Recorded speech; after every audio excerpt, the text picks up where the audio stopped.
¿De qué nos sirven los datos si no sabemos interpretarlos realmente? El mundo de los negocios necesita profesionales capaces de entender y analizar e identificar el potencial de los datos para plantear estrategias innovadoras y generar valor en las empresas. Profesionales capaces de transformar datos en soluciones, en oportunidades y en mejores decisiones que se conecten con el éxito. Primera carrera de Administración y Ciencia de Datos para Negocios UPC. Transforma los datos en mejores negocios. Exígete. Innova. UPC.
Con la tecnología.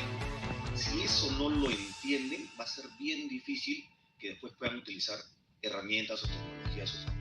Eso creo que es algo que ustedes tienen que tener siempre metido en la cabeza, que siempre oportunidad de aprender de cualquier negocio, y cualquier industria, aprendan, porque después la tecnología la van a adquirir de todas maneras, ¿no? O sea, ustedes van a estar preocupados en cómo hago para transformar mi industria en base a tecnología. Hoy día, de todas maneras, el rol del científico lo está haciendo, ¿no?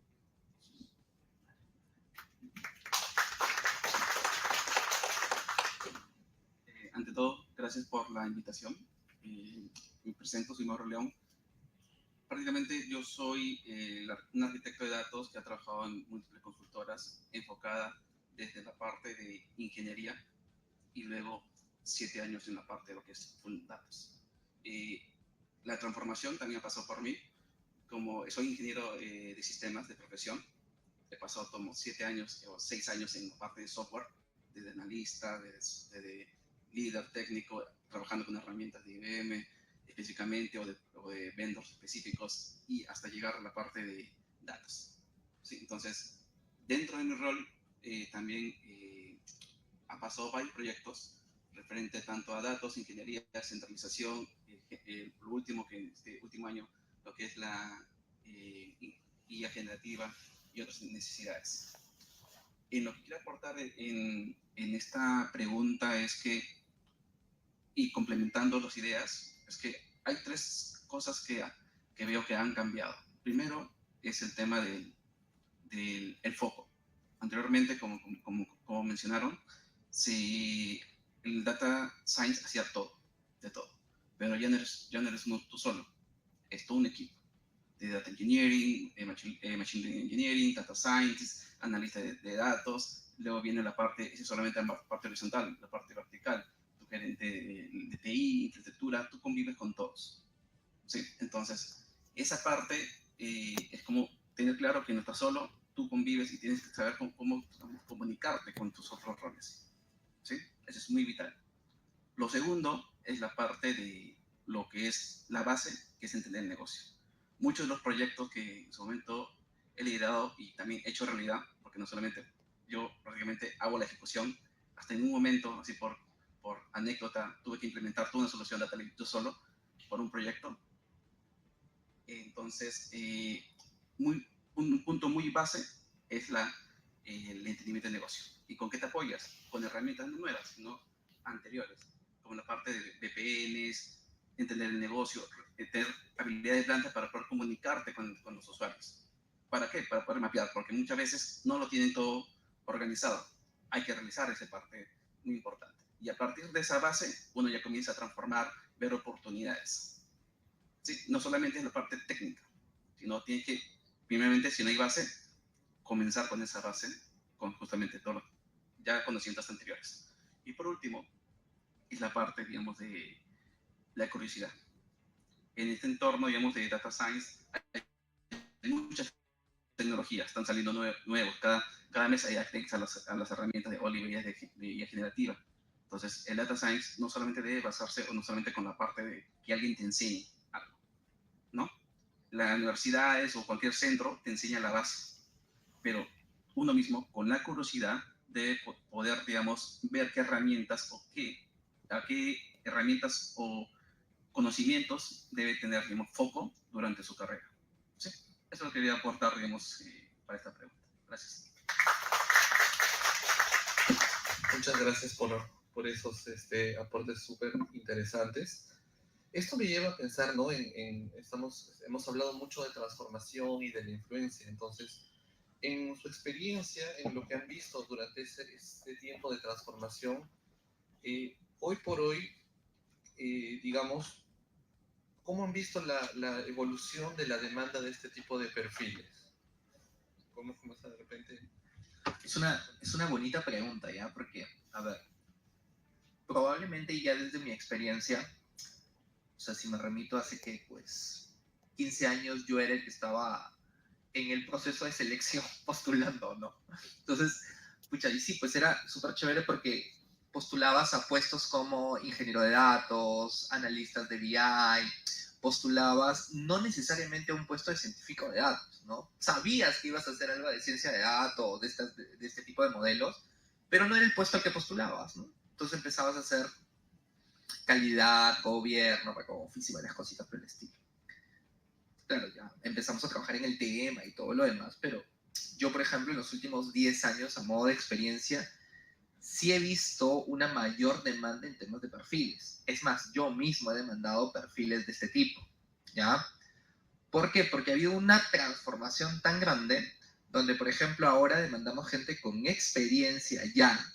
Antes probablemente la experiencia no estaba ya, pero hoy ya demandamos gente con experiencia en calidad de datos, en ingeniería de datos, que conozca limpieza de datos, que conozcan los temas de ciencia de datos, y no lo pides necesariamente como el científico de datos duro y hard, ¿no? Lo pides con el que desarrolla modelos, el que sabe la parte analítica, el que conoce, por ejemplo, consultas sobre información, eso estás pidiendo. Hoy pides incluso hasta un Data Product Owner, ¿no? Una persona encargada de desarrollar productos de datos para la empresa, ¿no? Desarrollar reportería, preparar aplicaciones que venden datos. Todo ese ejercicio ya es, o sea, tanto ha evolucionado esto que ahora los datos que antes tú los utilizabas solo para tu empresa, ahora ya de alguna forma los expones. Y eso hace que todo ese ejercicio incluso demande nuevos perfiles. Yo me quedé pensando, no sé quién de ustedes dijo que más o menos era $200,000 lo que se demandaba en Estados Unidos. Yo, a modo de experiencia, el año pasado estaba contratando un Data Product Owner y me vino una chica bien capa ya, que desarrollaba ciencia de datos en TikTok. Ya, ahí trabajaba. Entonces yo de curiosidad pues, le preguntaba, yo tenía mi oferta de valor por acá de cuánto pagábamos en Perú versus cuánto ella ganaba en TikTok. La razón por la que ella se venía era un tema personal. O sea, si ella pudiera haberse quedado en Estados Unidos trabajando, se quedaba. Pero era, Julio, no, yo me tengo que venir porque tengo un tema personal. Tenía un temita con su mamá y tenía que venir a Perú a trabajar. Ella era peruana, pero trabajaba allá. Yo de curiosidad le decía, oye, ¿tú cuánto ganas en TikTok? Primero cuéntame qué haces y cuánto ganas en TikTok. Ella ganaba $50,000 mensuales en TikTok. Mensuales. Eso le pagaban a un científico de datos allá.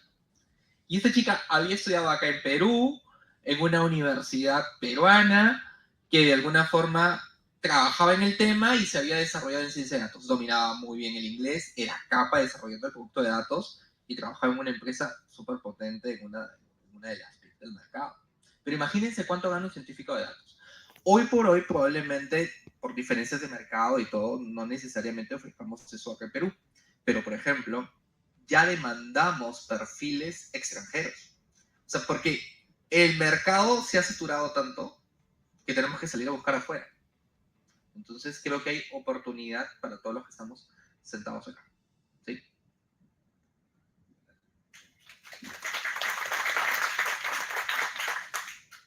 Súper interesante, Julio. La verdad que te escucho y digo, la verdad que vamos a hacer para contratar gente, pero está complicado. Mira, el rol, o sea, el perfil que se está buscando en el mercado, y algo de lo que dice Julio de salir a buscar afuera, también se da porque a veces la velocidad del negocio hace que los profesionales salten ciertas etapas. Yo soy un medio romántico para estas cosas y no estoy tan de acuerdo en que se salten etapas, ¿ya? Es como encontrar a alguien recién egresado de una universidad, un instituto o alguien y que sea un senior de algo. Yo no lo veo de esa manera, o sea, un experto de algo. La verdad es que vamos a tener seguramente diferentes posiciones, pero considero que el mundo de la ciencia de datos tiene que tener cierto kilometraje en el campo. O sea, haberse chocado con realidades, con personas, con culturas, diferentes países, diferentes maneras de pensar, ¿no? De cómo utilizar las herramientas. Entonces, para mí es muy importante que en el perfil del profesional haya desarrollado mucho el criterio de la sensibilidad de los datos, porque es muy distinto. Yo hacía siempre una broma de que a veces nos encontramos con ingenieros, ¿no? Yo soy ingeniero, por si acaso, este chiste es contra mí incluso, pero ingenieros que tenemos programas, que le hacemos el famoso F8, corre y sale 0 errores, ¿no? Y el programa es un programa de suma, le pongo 1 más 1 y da 3. Pero el ingeniero, como nosotros, decimos, pero ya lo compilé y no tiene errores, ¿eh? O sea, sale 0 errores. Pero chochera, amigo, 1 más 1 no es 3. Bueno, y esa es otra cosa. Yo ya lo ejecuté y no corre con errores, ¿no? Eso ya no nos debe pasar a la gente que trabaja en data. La gente que trabaja en data debe darse cuenta que la suma debe estar bien, tiene que ser correcta, ¿no? Y otro ejemplo, otro caso que es una anécdota, que cuando yo trabajé aquí en la UPC, yo trabajé en el área de datos en la UPC hace algunos años atrás, y yo tenía una semana en la universidad, justo estábamos viendo construir un aula, habían 2 carreras que peleaban el espacio, una era arquitectura, un taller especializado, y otra era ingeniería, que también quería un aula, y mi CEO de ese entonces me dice, Jimmy, yo necesito que tú me digas, por ocupabilidad y usabilidad, a quién deberíamos hacerle caso para construir el aula, ¿no? Yo tenía una semana y media, y dije, bueno, vamos a hacer algo. Voy a agarrar a mi analista más experto y le voy a decir, compadre, dime la ocupabilidad de las aulas del campus. Justo era Campus Monterrico. Y el chico me dice, no te preocupes, yo te ejecuto los queries, y me dio la data, salgo yo disparado del CEO, y comienzo, nosotros trabajamos en un edificio aquí, en una de las aulas, y me vengo caminando acá al L, donde estaba antes directorio, creo, ¿no? Y veo ocupabilidad del campus, 45%. Y yo me estaba chocando con toda la gente caminando. O sea, la ocupabilidad del campus no podía ser 45%. Solamente por un tema de observación, ¿eh? Solamente por observación. Qué raro, 45%. Tenía 10 días en la empresa y dije, o sea, va a ser mi estadía más corta en una empresa. Retrocedí, me fui otra vez a la oficina y le digo al chico, oye, ¿cómo puede salirte 45%? Es que eso es lo que me ha salido, el aula tal, ¿puedes revisar la consulta, el query? Y comenzó a revisar y había filtros de ventanas horarias, ¿no? Entonces, evidentemente había un error, pero el chico más experto de mi equipo me da el número como si fuese un número real. Definitivamente algo estaba mal, ¿no? Y eso es por experiencia. Ustedes, o sea, no crean, vamos a decir, oye, el aula, ustedes se pelean por aulas, para reservar aulas de acá. Se pelea todo el mundo y alguien le va a decir la ocupabilidad es 20-30%, no es creíble. Entonces, eso es lo que yo busco en el perfil de un profesional de ciencia, ¿no? Que tenga criterio, que tenga esa curiosidad por aprender, por querer hacer más. Y claro, los skills los tienes que tener, no tienes que venir con tus skills de todas maneras, ¿no? Si no, no vas a poder avanzar en ciencia de datos.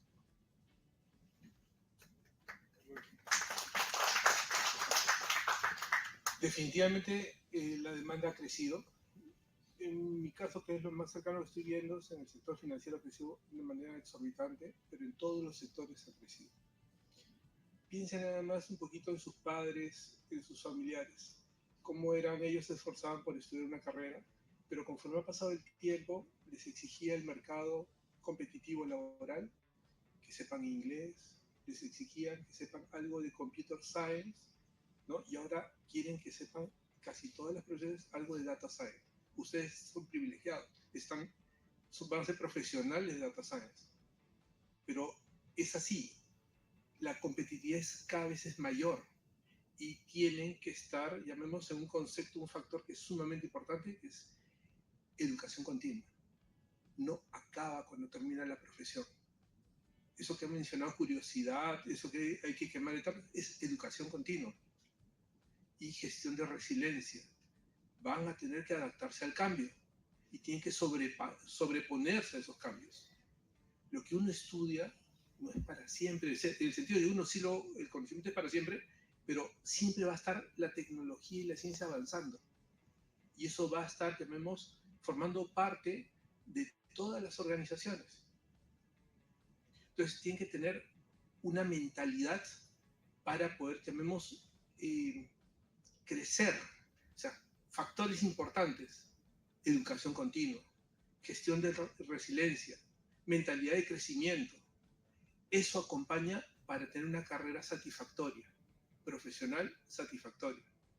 Y el mercado, llamemos lo que es la buena noticia de estos tiempos, es que el mercado no es como en la época pasada, que solamente veían muchos profesionales del Perú, o se tenían que ir del Perú. Ahora no hay límites de mercado laboral. Te contratan estando acá de otros países. Y acá también contratamos a personas que están en otros países. Recientemente acabamos de contratar, por ejemplo, una persona que está trabajando en Chile para que trabaje con nosotros y está sentada allá en Chile. Pero sus capacidades nos ayudan como organización. Entonces, sí, definitivamente respondiendo a la pregunta, hay demasiada demanda de data science en todo aspecto, ¿eh? Arquitectos para empezar con los diseños, ya sean de DataOps o de MLOps. Ingenieros para hacer, llamemos, las extracciones. Los científicos para crear los modelos. ¿Se dan cuenta la cantidad de profesionales cada vez más especializados? Y estoy utilizando términos genéricos sin meterme en mucha especificidad. O sea, hay demasiada demanda.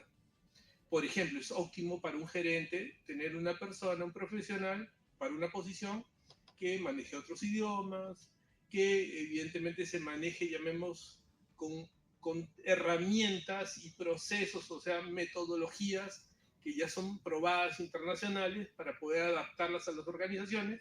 Y es importante tener personas que conozcan de data science, que ayuden, si no son especializados, por lo menos que ayuden a crear los dashboards, los storytelling, para hacer las presentaciones a la alta dirección.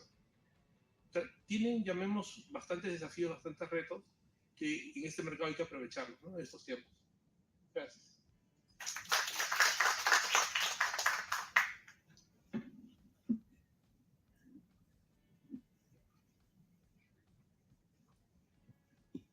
Bien, en línea de lo que dicen nuestros distinguidos panelistas, hay una estadística clara, ¿no? Indeed, que es una empresa de bolsa laboral de Estados Unidos, dice que al 2029 las carreras relacionadas a ciencia de datos son de las que mayor demanda van a tener. Entonces ellos ya tienen sus estudios según lo que, digamos, las empresas postean las ofertas laborales, ¿no? Entonces, todo lo relacionado a datos y especialmente ciencia de datos va a ser lo que más va a crecer hasta el 2029. ¿Por qué? Pues básicamente el Big Data llegó para quedarse, ¿no? El Big Data, la explosión de datos, llegó para quedarse, no es una moda. Yo he dictado cursos de Big Data y le decía a mis alumnos, esto no es una moda, es algo que llegó para quedarse. ¿Por qué? Por la gran cantidad de dispositivos, ¿no? Y ahora aparecen, digamos, los dispositivos que te colocas, ¿no? El smartwatch, o la ropa que mide tus latidos, la zapatilla que cuenta tus pasos, etc. Todo eso lo carga en la nube y por persona ya no tenemos solamente el celular, tenemos 3, 5 o más dispositivos que guardan datos en la nube. Entonces, el Big Data llegó para quedarse y pues para eso están todas las carreras relacionadas a datos, ¿no? Y en torno a lo que dice Guillermo de la educación continua, es cierto, ¿no? Y el motivo de la existencia de Smart Data, mi compañía, es eso. ¿Por qué? Porque hay un gap muy grande entre lo que enseñan en los institutos, lo que enseñan en las universidades, versus lo que requieren las empresas. ¿Sí? Yo acabé la universidad hace, no sé, más de 15 años, y de hecho lo que uso para trabajar no me lo enseñaron en la universidad. Es algo que he aprendido con la educación continua, ¿no? Y a Smart Data llegan profesionales de toda Latinoamérica, bueno, 20 países más o menos, de diversas carreras, que quieren aprender análisis de datos, ciencia de datos, visualización de datos, DevOps, gobierno de datos, ¿no? Vienen economistas, estadísticos, administradores, informáticos, sistemas software o software solamente son el 30% de nuestros alumnos. El 70% son carreras no relacionadas a informática, ¿no? Ingenieros químicos, médicos, quieren aprender ciencia de datos para analizar los datos y tomar decisiones, ¿no? Entonces, yo felicito al UPC por tener esta carrera, ¿no? Porque en el Perú creo que no la he visto, ¿sí? De hecho, que hay ingeniería estadística en otros lados, ¿no? Como en la UNI, bueno, yo soy de la UNI también, y le están dando el enfoque, el estadístico clásico, combinado con procesamiento de la nube, combinado con programación, ¿no? Y combinado con lo que son presentaciones efectivas, lo cual está muy bien, ¿no? Entonces, básicamente lo que comentaba Julio también, de lo que es trabajar en Estados Unidos, es una buena opción, ¿no? Porque allá pues la vida es muy cara y también obviamente gana mucho más, ¿no? El sueldo mínimo en Estados Unidos es $17 la hora, ¿no? Si tú lo multiplicas o lo mensualizas, sale más o menos sueldo mínimo, $2.800, y en Perú son $300, ¿no? Ahora, imagínense cuánto gana un científico de datos junior, digamos, ¿no? Yo tengo amigos, mi practicante que fue en el BCP, se fue a Estados Unidos a hacer una maestría en Business Analytics. Él tiene pues ahorita 28 años o menos. Chico muy hábil, de la UNI, campeón de matemáticas. Acabó su maestría, no en una universidad de las caras, no en Stanford, no en Harvard, no en el MIT, una universidad, digamos, de un precio accesible. Acabó la maestría muy bien, un alumno top en matemáticas, y ahora está en un banco, ¿no? En el JP Morgan, y le preguntó su salario, no me quiso decir. Mi amigo, ¿no? Siempre lo recogí en mi carro para venirnos al banco. José Leo, ¿cómo es? Pues? Bueno, él está empezando, digamos, digamos que en JP Morgan debe ser junior, ¿ya? Me dijo más o menos está con $10.000 a $12.000. Bueno, en esa empresa, no voy a decir la empresa. Él, pues como practicante, ganaba menos de $1.500, ¿no? Obviamente luego lo ascendieron a analista junior y ganaba, creo, $2.000 o $1.500, ¿no? Pero en JP Morgan, después de su maestría en una universidad no tan cara, el nombre ni lo conozco, porque entonces no soy centenares de universidades. A veces solamente conocemos la de la Ivy League, ¿no? La Ivy League son 5, 6, 8, creo, ¿no? Stanford, Harvard, MIT y 5 más, ¿no? Pero debajo hay 300, 500 universidades, ¿no? Que también son muy buenas y más accesibles en cuanto al precio. Entonces, ustedes como profesionales egresados pueden trabajar acá, de hecho, pero también podrían trabajar en Estados Unidos. Hacen una maestría de acuerdo a sus posibilidades, y la facilidad que les dan en Estados Unidos es que si tú acabas la maestría y consigues trabajo, tienes 3 años de visa laboral. Termina los 3 años y obviamente si has tenido un buen desempeño, si la empresa lo solicita, pues prolongar la visa, ¿no? Entonces es una alternativa que ustedes tienen y que considero que la pueden evaluar, ¿no?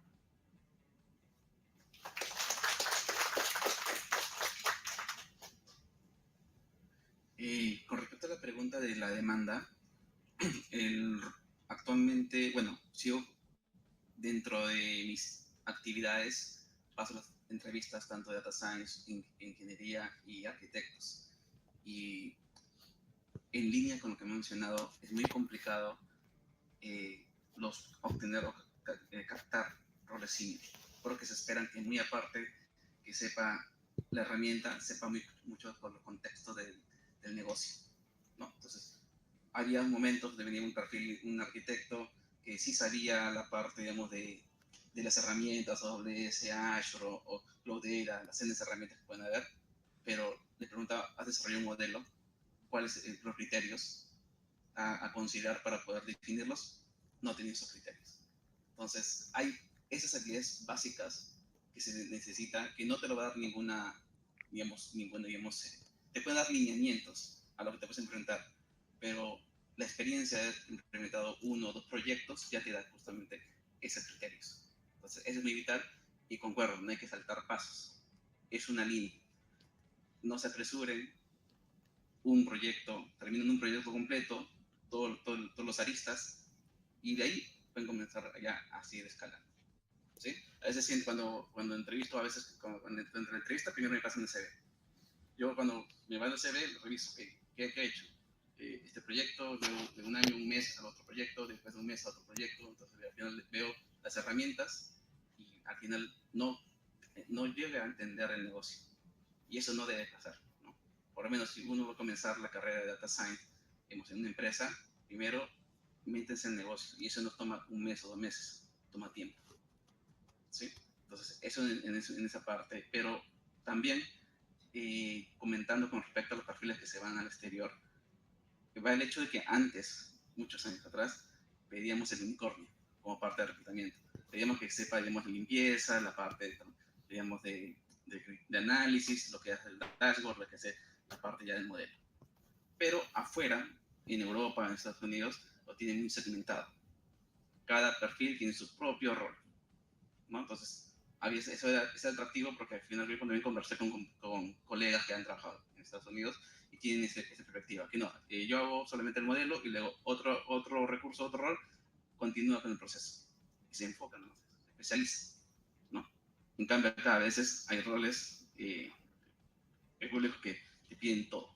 Entonces, ten en cuenta eso. El rol viene demandado, sí, hay mucha demanda. Es difícil de conseguir los roles requeridos por los proyectos, sí, es muy difícil. Pero, digamos, es difícil por el hecho, digamos, que no hay esa visión o esa base, ¿no? Que entiendo que dentro, digamos, de la carrera que están actualmente, le da ese complemento, tanto negocio con la parte de Data Science. Entonces, eso quería complementar. Gracias.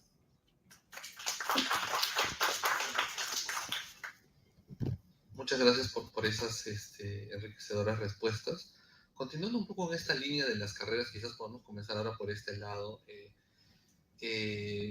¿Cómo estructuran ahora los equipos de ciencia de datos para maximizar el impacto en los objetivos del negocio? ¿Y cuáles consideramos que son más esenciales? Con respecto a esa pregunta, como he mencionado, la parte de Data Science como que ya tiene claro el problema a resolver. Sí, pero mucho antes, como parte del equipo, viene de la idea, desde la parte del diseño.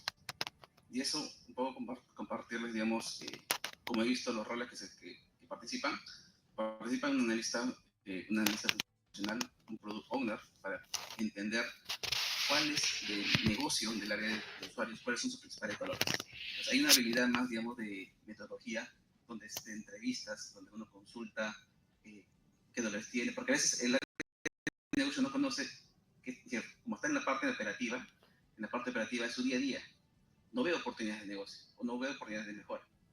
¿Sí? Entonces, en esa parte hay unas skills que primero te reúnes, entrevistas, haces todo lo que es design thinking y ves oportunidades de mejora hasta migraciones. ¿Sí? Luego de ello, de ese proceso, sigue viene la parte de proyectos, donde digo, si es rentable o no rentable, porque va a haber la factibilidad de lo que se va a desarrollar. ¿Sí? Entonces, también parte del equipo para la parte de proyectos. Y ahora, una vez que ya es rentable o se va que va a haber un retorno de ese esfuerzo, ahí viene la parte ya de poder, digamos, el equipo. quiénes van a conformar el equipo de Data Science. Por lo general, si la información no está centralizada, va a haber un Data Engineering, luego va a haber un Data Science, luego va a haber, digamos, un Machine Learning Engineering que se va a encargar de poder desplegar los modelos del Data Science y monitorear, y luego va a haber la parte operativa, porque no es que el Data Science va a estar ahí 100% mirando su modelo. ¿No? Va a haber la parte operativa que va del día a día, que revisa no solamente tu modelo, revisa las aplicaciones digamos, de la empresa, para ver si surge un evento crítico. ¿Sí? Entonces, en sí, son esas líneas de profesiones, y complementando lo que mencionaba anterior, el Data Science debe saber, muy aparte, digamos, de sus habilidades o herramientas, saber qué es lo que espera, qué es lo que debe esperar mucho de los otros roles. Algo que me ayudó mucho, digamos, dentro de mi carrera, y quería compartirles el hecho de que no solamente quedarme con lo que yo debo saber. Por ejemplo, cuando yo lanzaba un producto a producción, yo me quedaba con el área de pruebas y le preguntaba. Una de las primeras preguntas que me acuerdo en mi primera experiencia fue: ¿y cómo hacen las pruebas? ¿Qué tú esperarías de mí como desarrollador? Yo le preguntaba, para entenderlo, ¿no? Pues simpático, porque lo hago de esta forma para que sea más rápido el proceso. Igual, eso mismo en la parte de Data Science, es decir, como Data Science. Tú sabes que es un punto dentro de la cadena. Pregúntale a tus colegas. Por ejemplo, el Machine Learning, ¿cómo esperarías que el proceso sea? ¿Qué es lo que te esperarías para que se agilice eso? Entonces, eso te ayuda mucho, porque de esa forma, digamos, entregas algo que va a recibir otra persona de la forma adecuada y se van a entender, y ahí es donde surge la confianza, ¿no? Entre equipos. Entonces, eso respondiendo un poco a la pregunta mencionada. Gracias.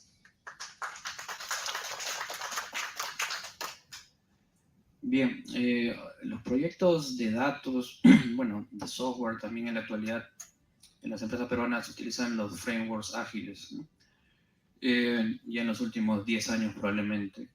Nuevo no es, porque en el mundo tiene más de 20 años esto.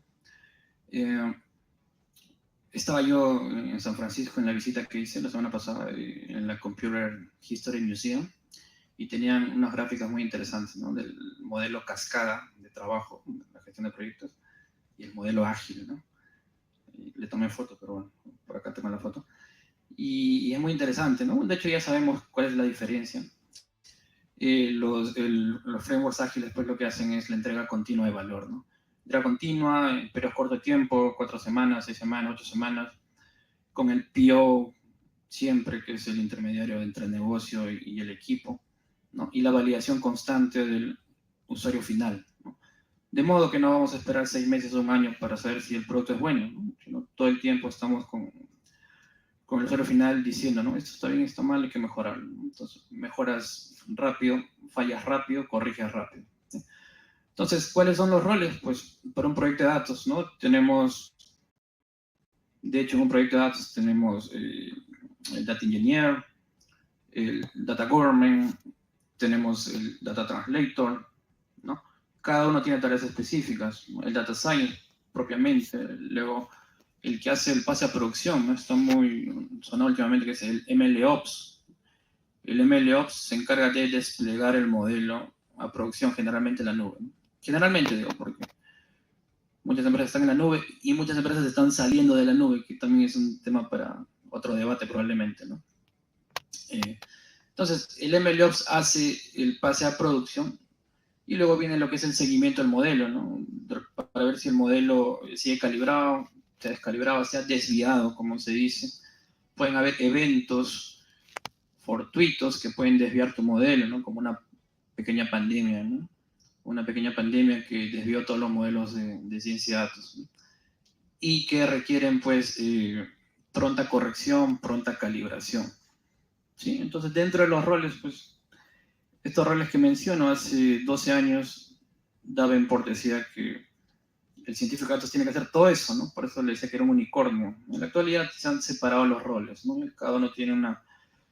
Cuando solicitas un analista de datos, un ingeniero de datos, un científico de datos, un data quality, que es extremadamente importante, ya defines lo que tiene que saber, ¿no? ¿Qué les recomiendo yo? O, digamos, que me ha funcionado a mí, es que sean todoterreno, ¿no? Dentro de los datos. Dentro de los datos, ¿no? Yo he tenido el rol de Data Engineer, he tenido el rol de Data Quality, he tenido el rol de programador, he hecho también un poco de ciencia de datos. No le tengan miedo, o sea, no deberían decir yo soy científico de datos y no hago calidad de datos, por ejemplo. Yo soy científico de datos y no hago ingeniería de datos, porque lo van a hacer. Porque cuando contraten o cuando entren como científico de datos, van a ver que la data no está ordenada, la data no está limpia, la data no está disponible. Y ustedes van a decir, oye, pero me han contratado para científico de datos. Pero la realidad es eso. Van a encontrar que la data no está disponible. Y ustedes mismos van a tener que trabajar de la mano del data engineer para tener la data ordenada, ¿no? La data con calidad, para que recién puedan hacer sus modelos. ¿Sí? O sea, entrar como científico de datos y esperar que la data esté muy limpia, muy disponible, no siempre ocurre. En la realidad, la teoría te diría que sí, pero la realidad es que no. Y cuando entras a trabajar, pues muchos dicen, no, oye, pero voy a hacer calidad, voy a limpiar datos, voy a hacer data quality, pero yo no sé. Es la realidad laboral muchas veces, ¿no? Y así que yo les recomiendo, pues, que como jóvenes estén dispuestos a aprender siempre. Bueno, y básicamente ese es el consejo, ¿no?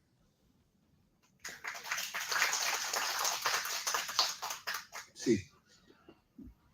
Quiero comentar lo siguiente para que lo tengan en consideración, ¿no? Los profesionales en las organizaciones tienen 3 puntos que tienen que, de alguna forma, tener en consideración. Uno es el conocimiento. Y si es un conocimiento certificado por institución, es un profesional valorado. El otro es la experiencia, que es por lo general que es donde te contratan. Experiencia. Te contratan para resolver problemas. No te contratan para enseñar. Eso es lo que quieren las organizaciones. Y el tercero es la actitud. Fundamental. Si no tienes la actitud, no vas a llegar muy lejos. Vámonos poco a poco, ¿no? El conocimiento. Las metodologías que hemos aprendido a lo largo de la carrera, por ejemplo, la metodología de la ciencia de datos, es totalmente válida. Ustedes lo han desarrollado a través de varios cursos del programa y lo han aplicado a sus trabajos con los cuales han sido evaluados. Ahora, evidentemente, esa metodología es única, hay otras, lo han mencionado. Pero miren cómo se continúan o cómo se enlazan las carreras, ¿no?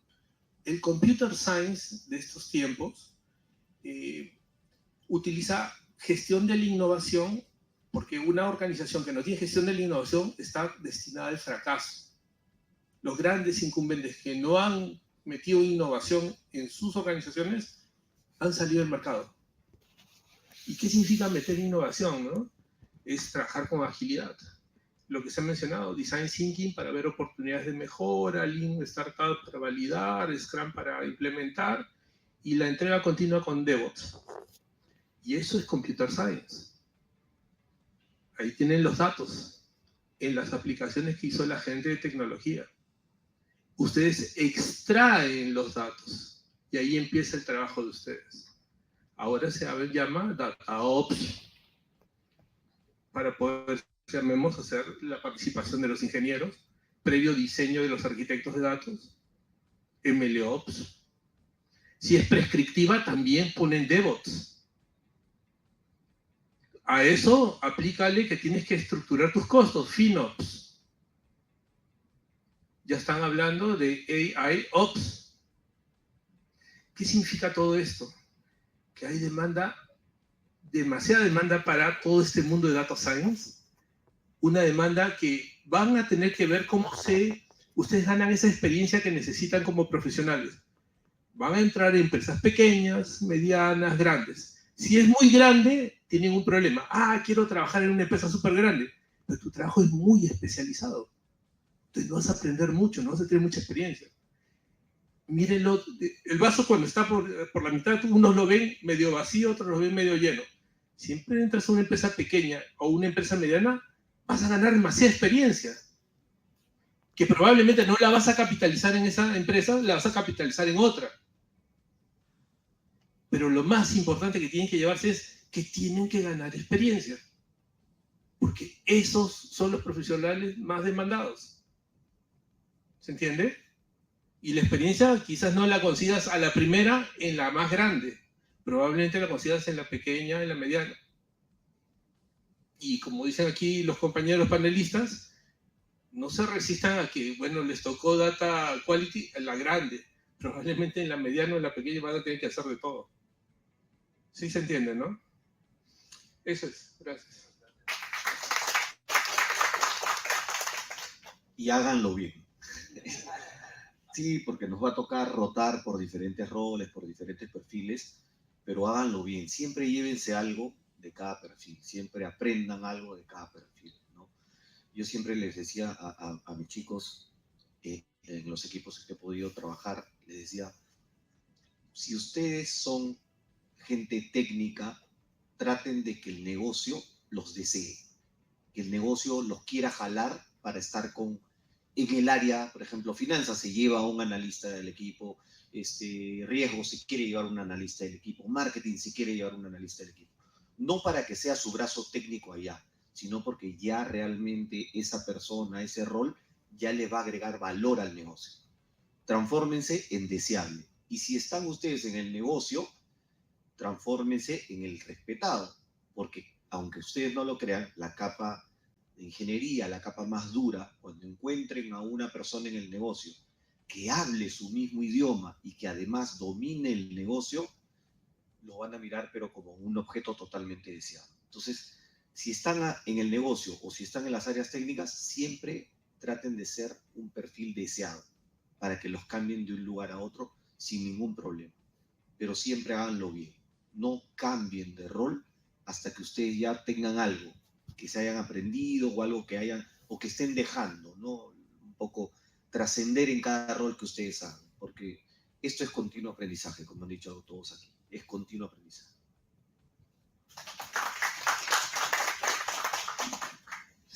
De hecho, yo me quedé pensando en esto último que tú decías, Jimmy, de pasar por diferentes roles. Y honestamente debo reconocer que he pasado por muchos. De verdad. He pasado desde el desarrollador COBOL, desarrollador de data, ingeniero. He pasado por calidad de datos, por gobierno. He pasado por la parte de líder técnico, ¿sí? Y cada uno pues tiene su propio sabor, ¿no? He pasado por administrador de la plataforma, ¿no? Ver toda esa parte dura y de verdad 24/7. Power, también hemos pasado por ahí. Hemos pasado por la parte de ciencia de datos, visualización de datos, por varias cositas, ¿no? Y ya luego en diferentes roles más. Yo me quedo con dos temas, ¿ya? Y yo quiero dar dos mensajes importantes. Uno es porque sobre la pregunta anterior me quedé reflexionando sobre algo que ustedes decían, ¿ya? Hablamos mucho del tema hard y de los skills técnicos, pero ahorita aquí ya ha comentado algo importante. Hay soft skills, que cada vez que demandamos los roles, también hay dentro del proceso y que a veces pesan mucho cuando solicitamos perfiles o solicitamos roles. Porque podemos encontrar a la persona super hard, que sabe muchísimo, ¿no? Al máster en todo, pero probablemente no sabe trabajar en equipo, no sabe escuchar, no sabe resolver problemas, ¿no? Entonces, si no tienes estas otras habilidades soft, probablemente puedas ser el mejor técnicamente, pero no necesariamente seas el que ocupe la posición porque no tienes estos soft skills que nosotros buscamos. Buscamos gente que construya, gente que sume a los equipos, gente que tenga esta habilidad real para resolver problemas dentro de la empresa. Que no necesariamente tengamos que estarle diciendo el qué hacer, sino que probablemente esté en este proceso continuo de mejora. Y se los dejo de alguna manera para que por favor lo tomen en cuenta, porque me pasa mucho. Me encuentro con ingenieros de datos muy buenos, pero que cuando ya los ponemos en el business case, los ponemos en la etapa de desarrollo del trabajo, se nos caen, ¿sí? Ahora, sobre la pregunta que hacía hace un rato Miguel sobre las estructuras que manejamos en las organizaciones, realmente es muy diversa. Y es muy diversa y hasta cambia en el tiempo. Y va a depender mucho del nivel de madurez en el cual la organización se encuentra. Muchas veces la ciencia de datos está centralizada en un equipito dentro de la misma empresa. Luego probablemente esté descentralizado y cada equipo tenga sus equipos de ciencia de datos, como comentaban la mayoría. Y en algunos casos también hasta es híbrido. Hay un equipo central, base de expertos, y entremos en un ejercicio de federación y de alguna forma de ir enseñando a los negocios poco a poco a hacer ciencia de datos. También hay que reconocer que hay equipos que son más demandantes de ciencia de datos que otros, ¿sí o no? Nos pasa mucho que hay 3, 4 equipos dentro de la empresa que son los que son la parte estratégica y que sí o sí tienen que tener ciencia de datos. Entonces te concentras mucho en ellos, en trabajar, en enseñarles, en desarrollarlos, ¿no? Y hay otros, imaginemos por un momento, no sé, pues el equipo legal de la empresa, que es difícil que comience a hacer temas de ciencia de datos, no ajenos, pero poco a poco su nivel de intensidad es menor, ¿no? Entonces la estructura se mueve mucho, cambia mucho. No se estresen por el ejercicio, estrésense por ser buenos en la tarea que les ha tocado hacer en ese momento, ¿no? Y por hacer bien esa parte. Ese es mi lado.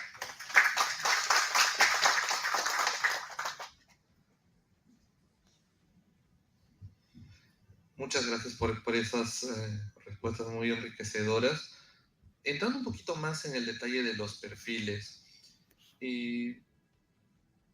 ¿cómo creen que se complementan los roles del analista de datos y del científico de datos para impulsar la toma de decisiones estratégicas y generar valor? Sí. Abierto, ¿quién quiere comenzar? A ver, no sé, por allá.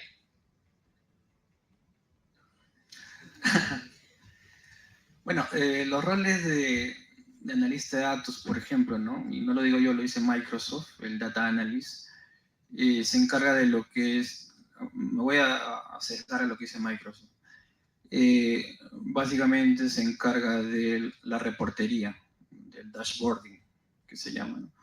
Entonces, inclusive hay una certificación, ¿no? del Data Analyst, el PL300, que básicamente se encarga de leer los datos, llámese del Data Warehouse o del Lakehouse o del Data Lake, y transforma los datos en reportería, ¿no? Que puede ser muy útil para la toma de decisiones, ¿no? Dashboard. Y para eso, pues, usa herramientas soft, ¿no? Que es el storytelling, por ejemplo. O también algo no tan soft, que es el diseño de interfaces o de los reportes, ¿no? Entonces, un analista de datos tiene que saber conocer el negocio, que es lo más importante, qué es lo que te están pidiendo, ¿no? Mostrar. Luego, conocer los datos y su relación con el negocio es muy importante, ¿no? A veces uno ve, no sé, una tabla de 20 campos y solamente ves filas y columnas, ¿no? Pero si lo ves con más detalle, vas a ver que este flag, el 1 te dice, no sé, es moroso, el 0 dice que no es moroso, y como que vas entendiendo la relación. O un estado te dice, ¿no? El estado es, no sé, estado cliente activo, cliente inactivo, o de pronto tiene saldo positivo, saldo negativo, y si tú vas interpretando cada campo con su relación al negocio, vas a ver que son mucho más que filas y columnas, ¿no? Y esa es la diferencia entre un buen analista de datos y alguien, pues, que solamente ve un Excel o una tabla SQL. Entonces, el analista de datos, una vez que conoce el negocio, transforma los datos, hace su ETL y presenta su dashboarding, ¿no? Es lo que dice Microsoft. Ahora, ¿el científico de datos qué hace? Bueno, tiene como que una parte similar, que es el conocimiento del negocio para hacer sus modelos, ya sean predictivos o prescriptivos, ¿no? Un modelo prescriptivo es analizar el tiempo pasado, ¿no? Y el modelo predictivo es analizar el tiempo futuro, hacer las predicciones y prescripciones, ¿no? Entonces, ¿hay relación? Sí. Sin embargo, el data analysis se va a lo que es el tiempo pasado, que es analizar con la data que tú tienes cómo nos ha ido. El data scientist lo que hace es ver el tiempo futuro, hacer predicciones y prescripciones. Entonces, esa sería básicamente la diferencia. El data analyst va a presentar dashboards de ventas, histórico de ventas por tienda, por agencia, por vendedor, por ciudad, lo que ha ocurrido realmente, lo que te dan los datos reales. Pero el científico de datos te va a hacer predicciones sobre eso. Te va a hacer una predicción o te va a hacer una prescripción, que es básicamente una recomendación, y para eso usa ya los modelos estadísticos, usa lo que es el Machine Learning, análisis supervisado, no supervisado, ¿no? Entonces, básicamente esa sería la diferencia.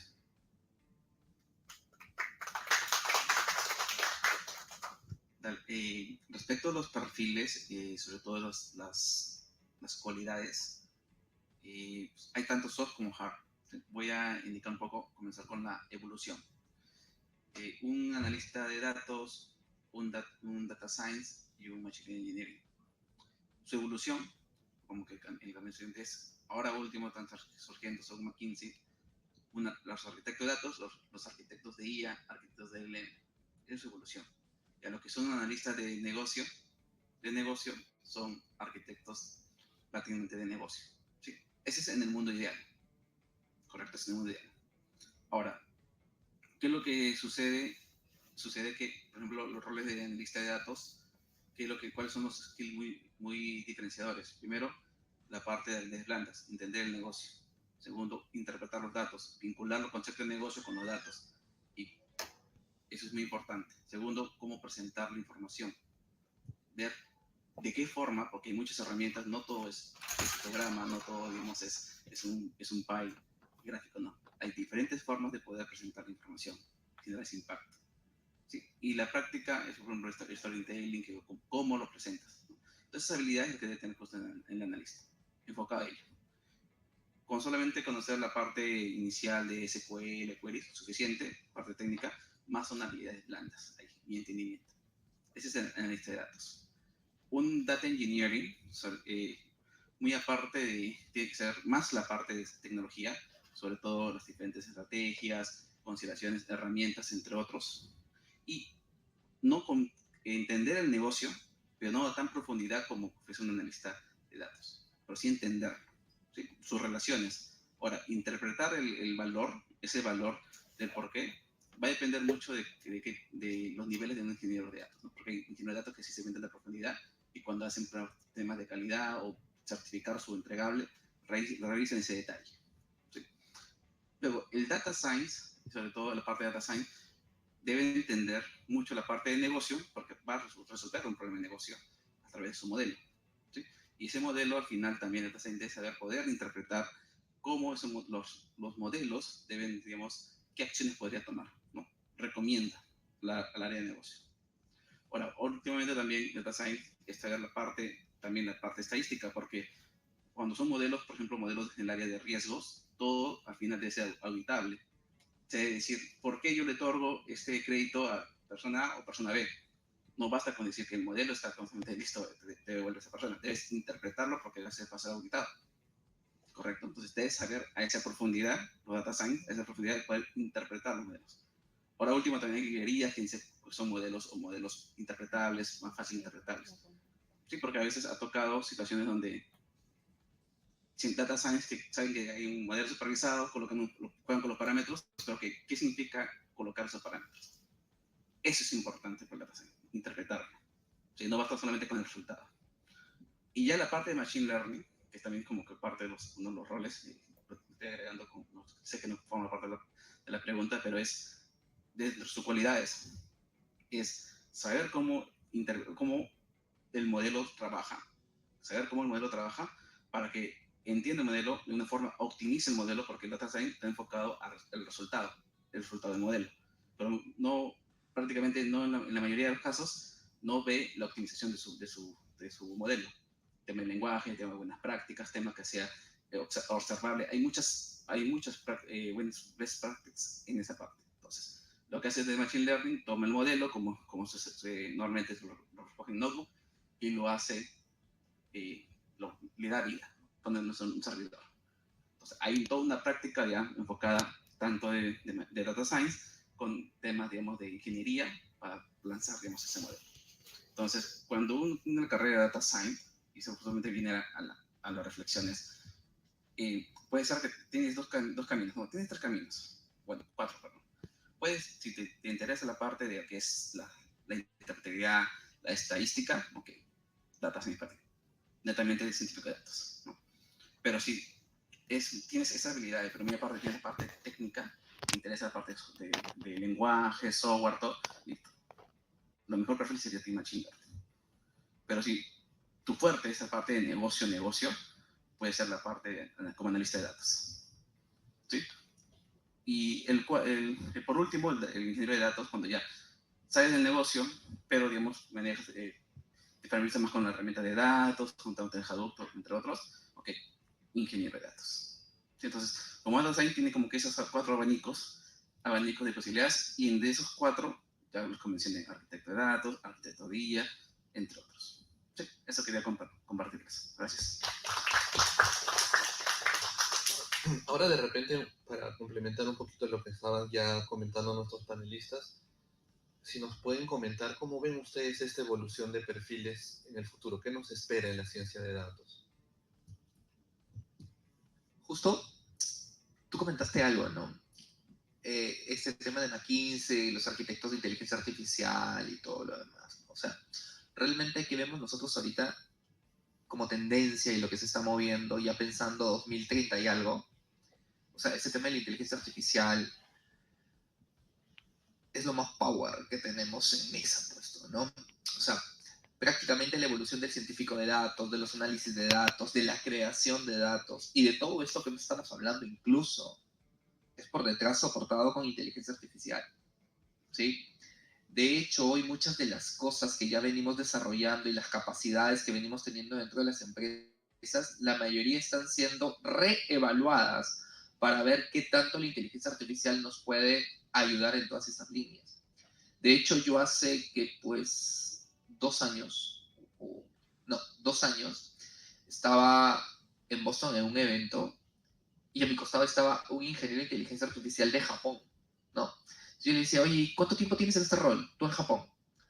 Yo más o menos soy ingeniero de inteligencia artificial hace 3 años. Mira, en Japón directamente ya estaban trabajando con su ingeniero de inteligencia artificial hace 3 años y el pata estaba en el evento, se levantaba, seguía programando, seguía haciendo sus cosas y volvía a regresar, ¿no? Entonces, yo, ok, sorprendido del tema, pero claro, porque si hoy miramos a dónde estamos nosotros ubicados, definitivamente el mundo de inteligencia artificial ha venido con el ChatGPT y todo esto, y las empresas han empezado a transformarse, como bien decíamos al inicio de la presentación. Pero sí creo que de mirada a 2030 y algo, 2035, el grueso va a venir desde este lado. Ahora, hay una cosa que no debemos olvidar. Algunas, o sea, hoy, parado hoy, no tengo la bolita mágica para mirar 2035, pero parado hoy, tenemos que resolver cosas con la inteligencia artificial, pero hay problemas que se resuelven desde el mundo tradicional de la ciencia de datos. O sea, hoy no todo es LLM, no todo es inteligencia artificial. Hay cosas que se resuelven con machine learning, hay cosas que se resuelven con segmentación, hay cosas que se resuelven de este lado. Y hay problemas también que se resuelven con inteligencia artificial. De hecho, este tema de, oye, matar una mosca con una bazooka no necesariamente pues, tengo que estar, ¿no? Entonces, yo lo dejo ahí de cara a cómo van a venir estructurándose los roles de aquí para adelante. Sí. Sí, y poniéndose en contexto, en el Perú tienen una gran oportunidad, porque hay muchas empresas, o sea, de repente nosotros queremos profesionales que ya vayan a volar, pero las empresas, la gran mayoría de empresas en el Perú, la problemática tiene que ver con todavía caminar, todavía ni siquiera están en capacidad de volar. Entonces, eso yo lo veo como una oportunidad para que ustedes como profesionales adquieran experiencia, adquieran conocimiento base muy fuerte a través de la experiencia, a través de resolver cosas para empresas reales, ¿no? Y con esa base ustedes ya puedan comenzar a experimentar cómo volar, ¿no? No traten de volar inmediatamente porque justamente no les va a ayudar el sector, probablemente el país. Traten de volar sí como un tema experimental, o sea, la curiosidad, el investigar, el leer, el ir a eventos, el participar de talleres, de charlas, eso les va a ayudar un montón. Pero la realidad del país nos da una oportunidad de aprender haciendo. Eso es magnífico. Acá en el Perú hay muchas empresas que necesitan todavía trabajar en la base. Y eso creo que es súper importante para ustedes, ¿no?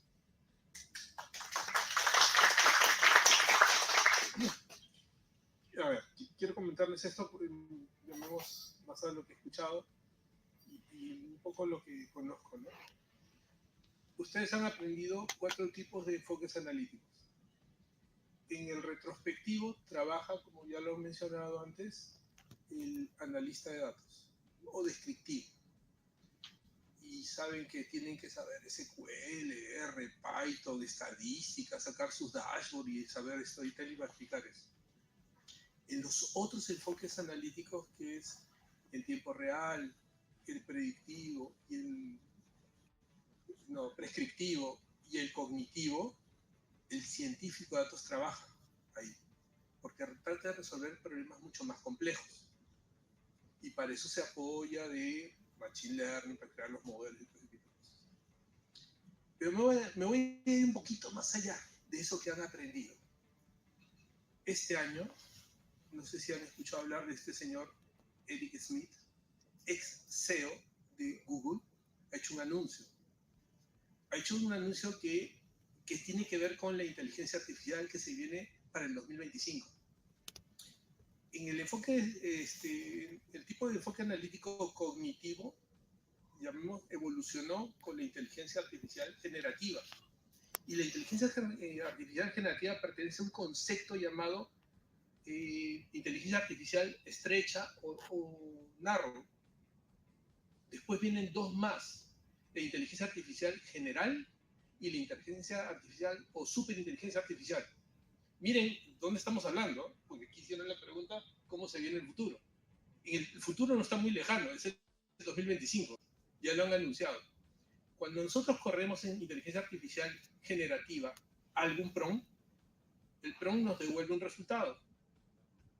Y algunos, o el chat GPT lo guarda ahí, tienes un log y buscas en la historia, ¿no es cierto? Y puedes continuar quizás lo que tienes. En la inteligencia artificial general se va a crear una especie de memoria de largo plazo. Imagínense que lo que está haciendo ahorita el chat GPT o las variantes es memoria de corto plazo. Se van a crear contenedores para guardar y hacer varias preguntas en simultáneo y trabajen en simultáneo.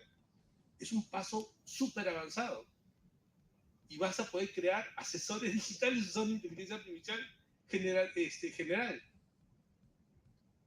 Y el prompt va a ser tan poderoso que con solamente escribir en lenguaje natural cosas muy sencillas, vas a construir páginas, websites completos.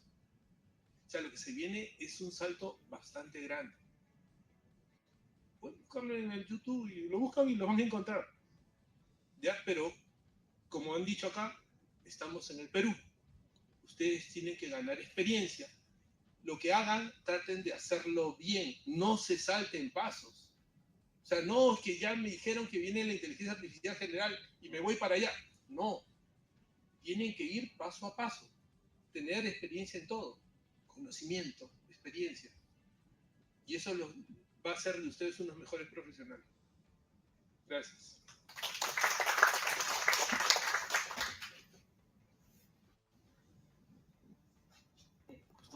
Algo pequeño para comentarles.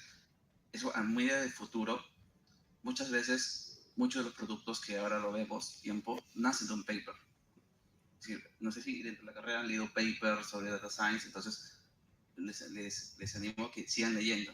Esa es una muy buena fuente de casos de uso, porque aplican técnicas, digamos, en diferentes industrias, medicina, farmacia, digamos, farmacéutica. ¿Sí?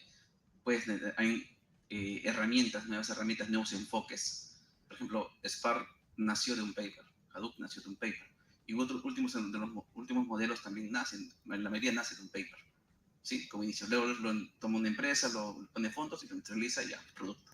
Entonces, tienen ahí a su disposición esa fuente, revísenlo, léanlo, van a ver que eso les va a aportar conocimiento de foco, a qué línea de acá a 2 años o 4 años direccionarse y poder, digamos, también a partir de eso generar ventaja competitiva, ¿no?, dentro del campo laboral. Gracias. Muchísimas gracias. Si quieres, por favor. Sí.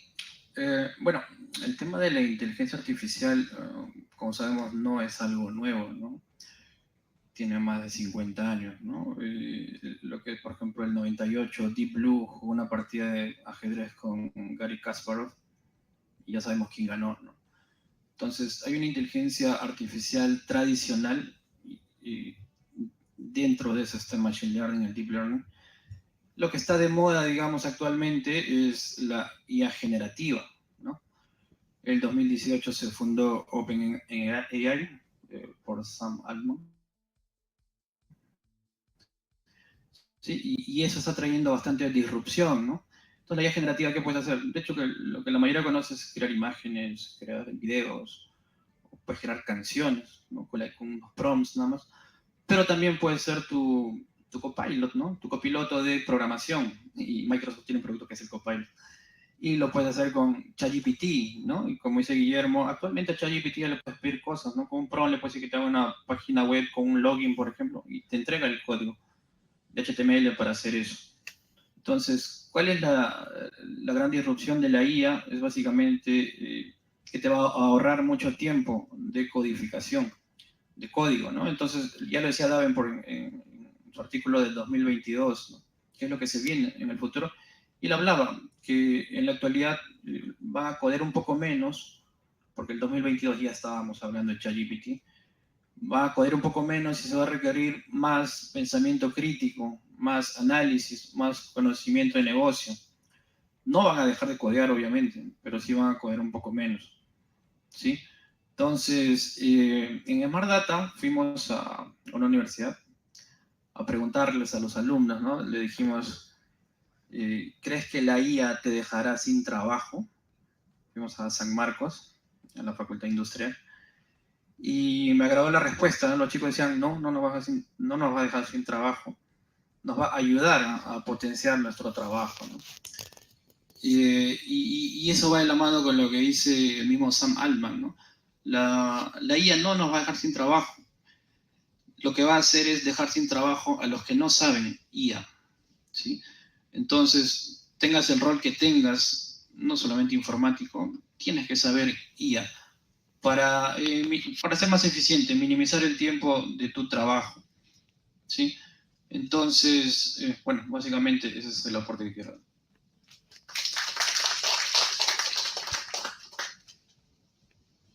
Muchísimas gracias a todos los panelistas. Sin fin, creo que podríamos quedarnos un par de horas más tranquilamente hablando de este tema tan fascinante. Para ir cerrando un poco este bloque conversatorio, me gustaría resumir un poco todo aquello que hemos hablado. Hemos hablado de muchas cosas realmente, ¿no? Pero creo que una de las cosas que han quedado bastante claras es que cuando hablamos de ciencia de datos hablamos de insights. Y han mencionado, ¿no?, un poco esta ruta histórica que nace de los astrofísicos, los físicos, y cómo este perfil ha ido evolucionando en el tiempo hasta convertirse en algo bastante especializado, ¿no? De repente podríamos hacer un análisis con la medicina, ¿no? Hay cardiólogos, hay oculistas, hay diferentes especialidades, como en la ciencia de datos tenemos analistas, data engineering, MLOps, data scientists, machine learning engineering, y vamos a seguir viendo data quality, como decía Stewart. Vamos a seguir viendo nuevos roles, nuevas subespecialidades probablemente, lo que nos lleva a un conocimiento más especializado. Entonces, hablábamos también de, digamos, de estos conocimientos y de esta base teórica centrada en estadística, en matemática, en investigación, ¿no? Para aprender a construir modelos. Muy importante también todos estos skills más soft, como decíamos, ¿no? Para poder comunicar, para poder, ¿no?, de repente también saber inglés, para poder acceder a nueva bibliografía, poder acceder a este mercado internacional, del cual también hablábamos, ¿no? Hoy por hoy con la globalización también, el mercado para nosotros se ha vuelto global. ¿No? Y esa gran potencia que creo que cada uno de ustedes la ha mencionado en distintos puntos, de vincular los datos con el negocio, ¿no? Creo que ese es el punto clave, y eso es algo en lo que vamos a ahondar ahora en la presentación que llega, ¿no? Y eso, ¿no? Dar este mensaje de que aprendamos en todos los roles que estamos, cada curso que llevamos a veces. Yo sé que cuando cursamos la universidad a veces caemos en un curso que dice, ay, ¿para qué yo estoy estudiando esto? Esto no me sirve. Pero cuando realmente en algún lugar, en algún momento, conocimiento que realmente no piensas que no va a ser útil en algún momento, te puede dar una posición de ventaja en otro. Entonces, comprometámonos con construir, con no quemar esas etapas e ir construyendo poco a poco nuestros perfiles y ustedes mismos se van a dar cuenta, ¿no? Como decían, les va a tocar hacer diferentes roles, ¿no? Como lo que en medicina es la rotación, les va a tocar rotar en diferentes roles y se van a enamorar de alguno de ellos y seguramente van a poder especializarse haciendo maestrías, haciendo doctorados de repente más adelante para poder ir, digamos, ir más quirúrgicamente en una especialidad que les agrade. Entonces yo no tengo nada más que agradecer a nuestros panelistas, por favor, un fuerte aplauso para ellos, por compartir toda esta experiencia. Les invito nuevamente, por favor, a pasar a sus asientos para poder continuar con nuestro evento. Entonces vamos a tener una